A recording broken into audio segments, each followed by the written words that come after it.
Good morning, sunshines, and welcome back to my channel.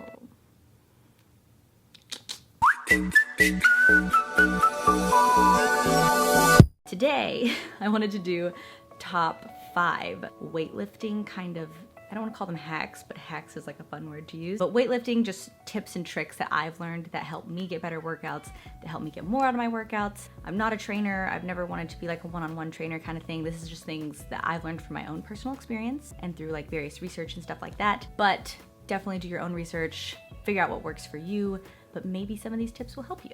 We're gonna jump into them. Here we go. I just hit myself in the face when I did that. I don't know if you noticed. Okay, we're gonna start.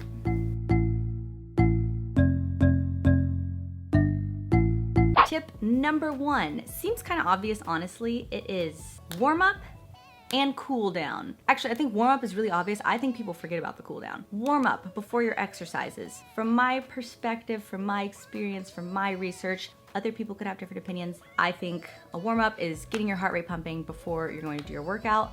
I think it's essential, particularly if you're working a certain body part, to warm up that body part. You know what I mean? Like you walking on a treadmill for 5 to 10 minutes is gonna help your legs, but realistically, it's not going to do much if you're doing a chest day or something like that. A lot of times, in addition to like my first 5 to 10 minutes on a Stairmaster or treadmill or whatever it is, just to get my heart pumping, my blood flowing, and honestly, more than anything, just to get like a little motivated for the workout, I'll do that. However, once we start the workout, I like to do a warm-up set of anything that I'm doing with little to no weight, just to kind of make sure that that motion feels right, that I'm doing the right thing, that I'm feeling it where I want to be feeling it, and kind of like get the blood flowing there in that muscle group that you're targeting that day.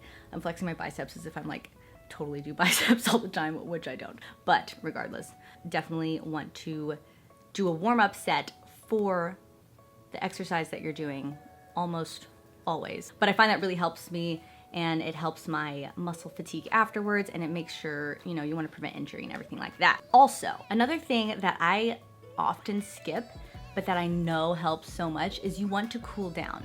Because what happens when I don't cool down, and I often record like this too, because I'll be like, I'm back in the car and I'm like, oh, you know it's a good workout when you feel really nauseous afterwards. I'm like, that's because I didn't properly cool down. And I just finished my sets and I was like, bam, done, out of here. And I literally just sprint out the door to my car. But I didn't let my body adjust from being in that accelerated heart rate mode to being in a completely, you know, what is it, stagnant, just sedentary mode. So there was no in between there, and therefore it's too aggressive of a change in your body. You can get nauseous, things like that. It's always better to kind of cool down afterwards, make sure you're doing some dynamic stretching, some static stretching, and just getting your muscles used to not being in the workout mode anymore. Your heart rate's coming down, and you're stretching everything out to just prevent more soreness and things like that. I don't mind being sore because I feel like I did something, but I hate being sore for extended periods of time. And also, like, I just want to get back in the gym and be able to work out. And when everything hurts, you can't do that. So make sure you're warming up and you're cooling down. I think those are 2 really important things that sometimes people who are rushing try to skip, but it's important, and try to fit them in as best as you can, for sure. Tip number 2. I know I talk about this a lot. I know I have talked about this several times, but on the off chance that you don't remember or you didn't hear it or whatever, mind to muscle connection is something I think everyone has heard of if you try weight training and everything like that. But regardless, I've been doing this for several years, and I will still go in sometimes, and especially if there's something on my mind and I'm just distracted, I just realize I'm kind of going through the motions, and I'll be doing straight leg deadlifts, for example, and I've done like 3 sets, and I'm just sitting here like just thinking about this shit that's on my mind, for example, and I'll realize like my back hurts, and I don't even know if I was even doing them right, or if I was paying attention, or did I even hit my hamstrings? Was I doing straight leg deadlifts? I don't even know, because I wasn't paying attention. And when I just go through the motions like that, I know I'm not getting an effective workout, and I think it's really important to focus on what you're doing, what muscle you're trying to hit. Like when you're in the gym, be in the gym. Don't just be thinking about random other shit that's bothering you in life.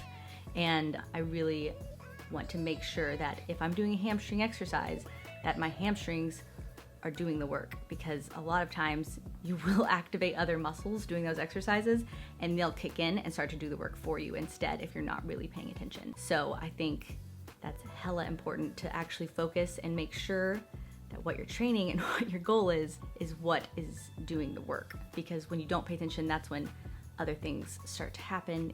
You're not focused, your back's sore the next day, you're like, I didn't even do back yesterday, what's going on? Things like that. So it's really important, mind to muscle connection. Don't forget it. Tip number 3 from the YouTuber slash person that's just been recording their exercises forever. I will still, to this day, even if I'm not recording it for YouTube or Instagram or anything else, record your workout with your phone or whatever else you have and check it and make sure it looks right. Like, the amount of times that I go back and look at it and then I'm like, oh, my neck wasn't in alignment at all. And like I had my head up the whole time, and that's probably why the back of my neck is hurting today. Especially if I feel like anything feels a little off or something, even if I think I'm doing it right, I got my muscle to mind connection going, I'm like, this still feels wrong. If you record it and go back and look at it, I can almost always see what I'm doing wrong in that recording, especially if you just compare it to how you're used to seeing exercise, or how, you know, I'm sure there's plenty of professional personal trainers, certified people doing tutorials online that you could look at to make sure that what you're doing looks right. It's very important. You always want your spine in alignment. You want to focus on your core, everything else, and if it looks wrong, there's a good possibility that it is. So form check is really important, and I think recording it is the most kind of efficient way to do that, as well as asking a professional, maybe like check it out. If you see someone in the gym, maybe like, help me with my form. I've never done that before, but I know it's a possibility, and I'm sure there are tons of willing participants in helping you out with that. So, form check, 10 out of 10, gotta do it. Tip number 4, kind of obvious when it comes to weight training, but it is, don't be afraid to add weight. I find myself doing this quite often because I'll be doing squats or front squats or whatever it is that I'm doing with 95 pounds because it's my go-to, but I'll just do it out of habit. And again, sometimes it's just kind of like going through the motions. I'm like, I'm here, I'm doing my workout. It feels hard, but then I'll go add another 10 to each side, 15 to each side, 20 to each side, etc. And I'm like, oh, I can do this too. And then I'm annoyed with myself for not doing all my sets at that weight, because I definitely could have, and I probably would have gotten a better workout out of it. So don't be afraid to add weight. Try it here and there. Make sure that your form and everything's in check and that it feels okay. Like, don't just add weight to add weight and then sacrifice everything else. But I think there's a lot of times that I don't add weight, and when I eventually do, I realize that I'm a dummy and I could have added weight the whole time, which will just get you a more efficient workout, will get you that muscle growth you're going for, the booty growth, etc. I think it's really important. So don't forget to just try a little bit more weight here and there if you can, especially in regards to, you know, gaining strength and gaining muscle mass and everything else. So yeah, add that weight on there. Try it out. You never know. You're probably getting stronger, believe it or not. Tip number 5 is like my least favorite tip that I hate hearing, but I know is so true. And I'm just gonna be here, and I'm here. I'm the voice of reason. I'm putting it in your head because it's important, and you're not doing it, or maybe you're not doing it, I don't know. And this is what the secret is. The secret to success, the way that you weight train, the way you build muscle, the way you build the booty. The path to success is, annoyingly, consistency. That's rule number 5, consistent. You have to keep at it. You can't just do it for 2 weeks and expect these mind-boggling results. Like, what are you doing? What are you doing?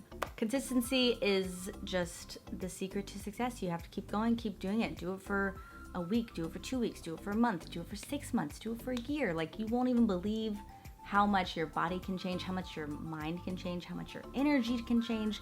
It's all really cool. It's all a journey, as cliche and cringe as that sounds. It really is. And you just have to keep up with it, because I know from experience, when I first started to try to get in the gym and everything like that, I could not stick to it for the life of me. I would get a gym membership, I would spend a bunch of money on one, I'd go to Lifetime or something, and I'd be like, I'll actually go. I have to. I'm spending so much money. I wouldn't go. I really wouldn't go, and I hated it until I found weight training, which I just enjoy so much. I don't get bored of it. I like the reps and the sets and everything else, and you can mix it up every time you go, and I just love everything about it.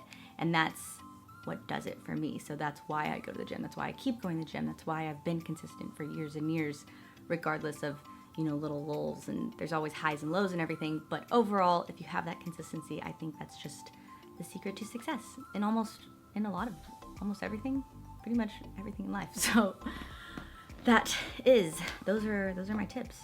I was feeling really inspired about that today, so I wanted to share it with you. That is going to be all for this video. I really hope that you guys enjoyed it. I hope these tips made sense to you, and that I, conveyed the message properly, and that you enjoyed it. But don't forget to like my video, please. So to support me in YouTube, and maybe YouTube will recommend me and love me again, and subscribe to the channel if you haven't. It's down below. You just click it. It's a big red button. It'll be so kind of you to do so. And I love you so much. I will see you guys in the next video.